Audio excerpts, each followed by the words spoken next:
thème que j'étais le plus contente d'avoir apporté. Ça me fait un peu capoter à chaque fois. J'avais beaucoup de compliments aussi en voyageant. Allez YouTube, aujourd'hui je vous retrouve avec une vidéo qui m'a été très demandée depuis que je suis revenue de voyage il y a quelques mois. On va discuter de comment organiser un voyage backpack, donc tous mes essentiels pour planifier et organiser un voyage. Dans cette vidéo, je vais vous partager tous mes essentiels, mon processus de A à Z que j'ai utilisé il y a quelques mois et que j'utilise présentement pour planifier mon prochain voyage cet été. Si vous aimez les vidéos voyage, n'hésitez pas à vous abonner et à me dire dans les commentaires qu'est-ce que vous voulez voir comme prochaine vidéo dans cette série. Et c'est parti! Petit contexte, juste avant de se lancer dans les conseils, j'ai fait mon premier voyage solo au Portugal en 2022, puis j'aime vraiment planifier, organiser, c'est vraiment quelque chose que j'aime faire. Je suis vraiment cette fille-là dans mon groupe d'amis. Si vous êtes le genre de personne qui aime vraiment go with the flow, faire votre itinéraire sur place, c'est vraiment correct aussi, mais cette vidéo est vraiment plus pour les gens qui aiment planifier puis organiser à l'avance leur voyage. Surtout si vous allez à des destinations populaires en haute saison, c'est très difficile de faire ça parce que tout se book très rapidement et beaucoup à l'avance.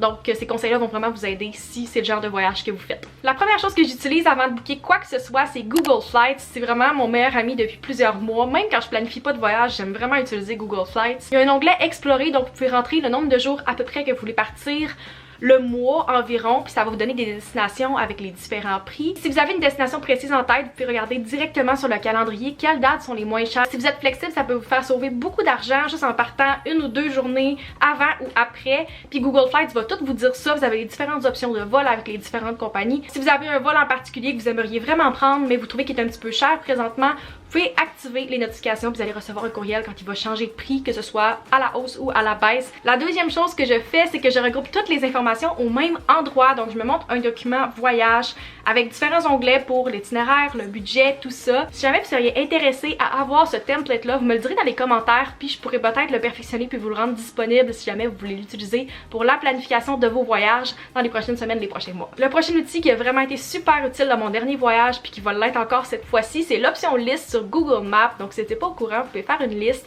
et épingler différents endroits sur la carte pour le même voyage. Donc vous pouvez l'utiliser pour différentes façons. Moi j'utilise pour le voyage, j'avais fait une liste Portugal 2022 et j'épinglais les différents endroits que je voulais visiter, les restos que je m'étais fait recommander. C'est vraiment pratique parce que sur la même carte vous avez tous les endroits que vous voulez visiter, donc vous pouvez voir si votre itinéraire est réaliste aussi, puis peut-être enlever certaines choses, rajouter d'autres. Un petit truc sur Google Maps également, si vous l'utilisez pendant un voyage, vous pouvez télécharger les cartes avant de partir pour les différentes villes que vous allez visiter et vous n'avez pas besoin de connexion internet pour les consulter puis pour consulter vos listes une fois que vous êtes rendu sur place. Donc c'est super pratique pour pas passer tout votre réseau téléphone ou si vous n'avez pas de Wi-Fi. Le prochain conseil peut sembler vraiment évident, mais je connais beaucoup de gens qui ne font pas ça avant de partir en voyage puis ça me fait un peu capoter à chaque fois. Faites vos recherches sur les destinations que vous voulez visiter avant de partir et avant de booker quelque chose. Je sais qu'on est très choyé au Canada parce qu'on a un passeport qui nous évite à penser à beaucoup de détails avant de partir, mais c'est pas le cas pour plusieurs personnes qui ont des passeports de d'autres nationalités. Le passeport canadien nous permet de visiter sans visa beaucoup d'endroits, mais il y a quand même certains pays dans le monde où vous avez besoin d'un visa pour entrer et que vous devez demander à l'avance. Vous pouvez pas juste décider rendu là-bas de faire la demande. Donc c'est des choses que vous devez savoir avant de partir. Donc tout ce qui est exigence d'entrée, le besoin d'un visa, le nombre de jours maximum que vous avez le droit d'être là, les vaccins, tout ça, c'est super important de le savoir avant de booker. Les règles et coutumes sur place aussi, c'est super important. Je vois des gens qui vont visiter des lieux religieux dans certains pays puis ils savent pas qu'il faut qu'ils soient couverts, qu'il y a des règles différentes pour les hommes, les femmes. Donc c'est des choses que vous devez savoir avant de partir, puis c'est des recherches que vous devez faire par vous-même. Ça peut sembler boring puis évident, mais il y a des gens qui le font pas, puis ça peut vous éviter beaucoup de problèmes d'avoir fait ces recherches-là à l'avance. Donc ce genre de choses-là, vous pouvez les rechercher facilement sur le site du gouvernement. Je vais vous laisser la ressource que je regarde dans la description, puis c'est aussi des recherches que vous pouvez faire en parlant à des gens qui sont déjà allés dans ces pays-là, sur YouTube, sur Google, sur des informations qui se trouvent, mais vous devez faire les recherches. La prochaine partie de mes conseils, ça va s'appliquer une fois que votre itinéraire est confirmé puis que les vols sont bookés. Donc la première chose que j'aime faire, c'est de booker mes hébergements. J'ai utilisé beaucoup Hostel World quand j'ai fait mon dernier voyage au Portugal pour booker toutes mes auberges au même endroit. C'est super pratique, vous avez toutes les photos, les revues des différents voyageurs, les options de chambre. Puis une fois que vous avez réservé, il y a une option de chat où vous pouvez discuter avec les personnes qui vont être aux mêmes dates que vous dans votre hostel. Donc c'est super le fun, vous pouvez jaser avec ces personnes-là, connaître des gens. Si vous voyagez solo, c'est vraiment super. Puis vous avez tout au même endroit, c'est super fiable. Peut-être que vous avez payé un petit peu plus cher que si vous réservez directement avec les auberges, mais moi, juste pour le fait que c'est super pratique, j'aime ça tout avoir au même endroit. Ensuite, pour tout ce qui est transport, j'ai beaucoup utilisé Omio et Roam2Rio pour booker mes transports, donc mes trains et mes autobus. Ça vous donne toutes les différentes options de transport que vous avez entre vos destinations, donc vous pouvez choisir, comparer les prix, voir les différentes heures prévues pour ces transports-là. Donc c'est super pratique, vous pouvez booker au même endroit, c'est super facile d'utilisation.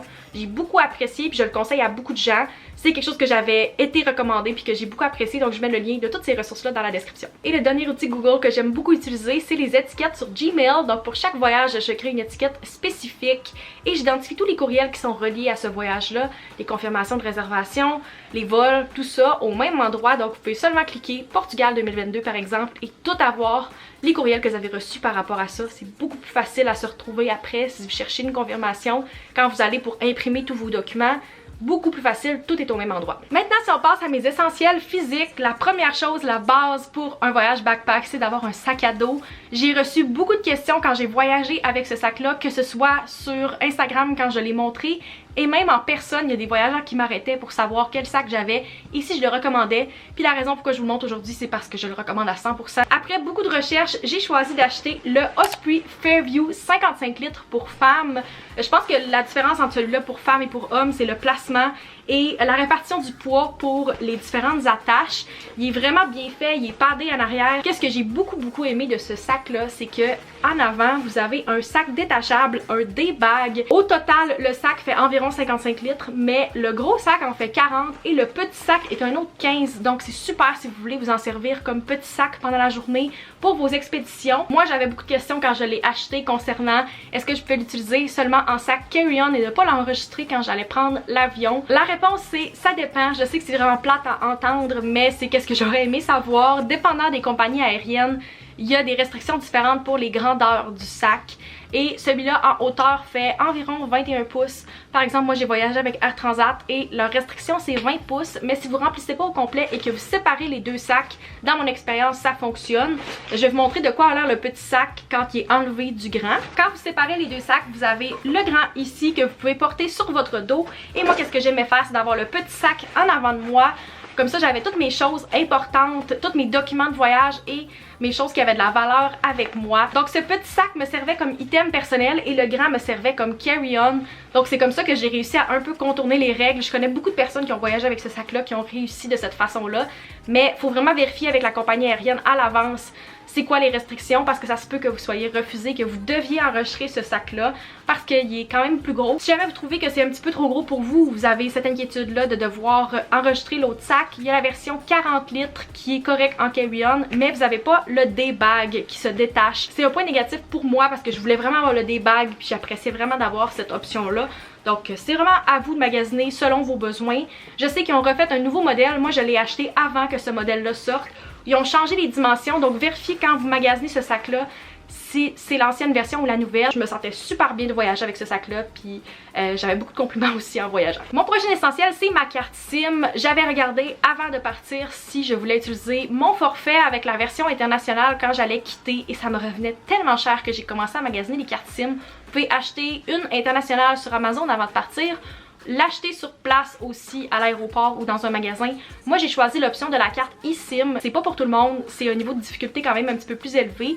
Qu'est-ce qui est super, c'est que vous n'avez pas besoin de changer votre carte SIM. Vous pouvez juste avoir votre eSIM sur votre téléphone en même temps d'avoir votre carte de base dans votre cell. Vous pouvez l'activer avant de partir, puis rendu là-bas, ça va automatiquement vous connecter au réseau. Vous pouvez acheter pour différents nombres de jours, différentes capacités aussi. En voyageant solo, je me sentais beaucoup plus en sécurité si je pouvais contacter mes proches, regarder mon cell, faire des recherches pendant que j'étais là-bas sur place puis que j'avais pas nécessairement de Wi-Fi. Personnellement, quand je suis partie, j'ai acheté ma carte eSIM avec Airalo, puis qu'est-ce que j'ai beaucoup aimé, c'est que vous pouvez suivre en temps réel votre utilisation. Donc si vous avez besoin de refill votre carte, vous pouvez le faire directement sur l'application. Puis je vais mettre mon code juste ici qui vous donne un 3 $ de rabais sur l'achat de votre carte. Donc c'est un code de référence que tout le monde peut avoir, ce n'est pas sponsored. Vous n'avez pas besoin de penser à changer votre carte ou de pas la perdre pendant que vous êtes sur place. Fait que j'ai beaucoup apprécié, j'avais une expérience très positive. Mon prochain essentiel en voyageant backpack, c'était certainement des packing cubes parce qu'en voyageant avec seulement un carry-on, vous devez utiliser tout l'espace possible, maximiser l'espace que vous avez dans votre sac. Donc moi j'avais acheté les miens sur Amazon il y a quelques années. Je sais qu'il y a des packing cubes de compression qui font que L'espace est vraiment réduit, donc ils ont l'air de ça à la base, mais par la suite, vous pouvez vraiment les comprimer et ils prennent beaucoup moins de place. Je considère de peut-être acheter ça quand je vais partir dans quelques mois. Donc je mets le lien de ceux-là puis de ceux-là qui m'intéressent dans la description. Vous pouvez l'utiliser pas seulement quand vous faites un voyage backpack, moi je m'en sers dans une valise régulière aussi. Puis il y a différents formats, là j'ai sorti le plus gros ici. Ça sauve vraiment beaucoup d'espace. Puis qu'est-ce que j'aimais beaucoup, c'est que j'avais 2 gros packing cubes et je pouvais en sortir seulement un, sachant où mon linge était. Surtout quand vous êtes en auberge, vous voulez pas défaire votre sac au complet. Donc c'est vraiment super d'avoir un sac que vous pouvez sortir. Vous savez que votre pyjama, tous vos items que vous avez besoin pour une journée sont là. Fait que j'ai beaucoup apprécié, mais je considère vraiment ceux-là de compression pour sauver encore plus d'espace. Mon prochain essentiel, c'est pas seulement un essentiel de voyage, mais il m'a tellement servi dans mon dernier que je devais absolument vous le partager. C'est mon belt bag de Lululemon. Celui-là, c'est un 1 litre. Je vous le mets dans la description. C'est mon essentiel depuis plus que 2 ans. La raison pour que je l'ai beaucoup aimé dans mon dernier voyage, c'est que je pouvais partir pour la journée, laisser mon gros sac à l'auberge, puis avoir seulement ça pour traîner tous mes items pendant la journée. Surtout si vous voyagez solo ou même si vous voyagez avec des gens dans une plus grosse ville. Il y a beaucoup de pickpockets ou de vols, puis vous voulez sentir que vous êtes en sécurité, puis vous n'allez pas vous faire voler votre téléphone par exemple. Fait que moi je mettais tout devant moi, c'est ça que j'appréciais. Je pouvais aller dans des foules sans sentir que j'allais me faire voler parce que tout était vraiment proche de mon corps. Je pouvais avoir mon téléphone, mes lunettes de soleil, tous les essentiels que j'avais besoin pour une journée étaient là-dedans. Ils rentrent tellement de choses, ça paraît pas là, mais vous pouvez avoir vraiment tout ce que vous avez besoin ici. À quel point je m'en suis beaucoup servi, puis c'était comme l'item que j'étais le plus contente d'avoir apporté dans mon dernier voyage. Je vous l'ai pas sorti, mais une trousse de premiers soins, c'est tellement important si vous partez en voyage. Ça peut sembler vraiment niaiseux si c'est votre premier voyage toute seule ou comme adulte, parce que peut-être qu'on est habitué que c'est nos parents qui s'occupent de ça. J'avais amené des petites choses comme des band-aids, des gravols parce que je sais que je suis tout le temps malade, des Tylenol, ce genre de choses là, mais qu'est-ce que j'aurais vraiment beaucoup aimé puis que je vous conseille, ça peut servir de 1000 différentes façons, du polysporin. Il y a plusieurs fois où je me suis vraiment fait mal aux pieds, ou quand j'ai eu une genre de piqûre qu'on savait pas trop c'est quoi puis que ma mère était un peu inquiète, ça leur aurait pu servir. C'est quelque chose qu'on pense peut-être pas à apporter, mais rendu là-bas, vous avez pas le goût de courir après des médicaments, dépendant de où vous êtes aussi, peut-être qu'ils sont même pas disponibles dans le pays où vous allez. La prochaine chose est vraiment importante en voyage, mais surtout si vous allez en auberge, c'est des cadenas, donc pour tous les casiers. Si vous choisissez une auberge, moi un critère que j'avais, c'était super important d'avoir mon propre casier pour mettre mes objets personnels pendant la nuit, pendant que j'étais partie, pendant la journée. C'est personnel, c'est pas tout le monde qui le faisait, surtout de mon expérience, tout le monde laissait leur valise ou leur sac dans le milieu de la chambre. Moi j'ai acheté un paquet de 4, il m'a vraiment beaucoup servi, puis je trouve ça super utile, comme ça vous êtes sûr que vous êtes en sécurité, puis que toutes vos choses ne sont pas volées. Le prochain item, j'en avais entendu parler dans une vidéo YouTube, puis je vais vous recommander aussi parce que c'était un essentiel pour moi, c'est une serviette microfibre. Même une ou deux, dépendant de combien de temps vous partez ou si vous avez l'intention de faire de la plage. Je trouve que c'est super important d'avoir ça parce que si vous devez refaire votre sac rapidement, ça sèche super vite, ça prend pas beaucoup de place, vous pouvez la rouler. Vous voulez pas vous ramasser à une auberge où il n'y a pas de serviettes parce que la plupart du temps ils sont pas fournis, vous devez payer si vous voulez en avoir, s'il y en a de disponibles. Donc moi j'aimais avoir ma propre serviette, je savais quelle était la mienne, puis comme ça j'avais pas besoin de payer 1 ou 2 euros à chaque nuit que je voulais une nouvelle serviette à l'auberge. Le prochain item, c'est un item vêtement, puis c'est un beau pantalon casual mais aussi chic.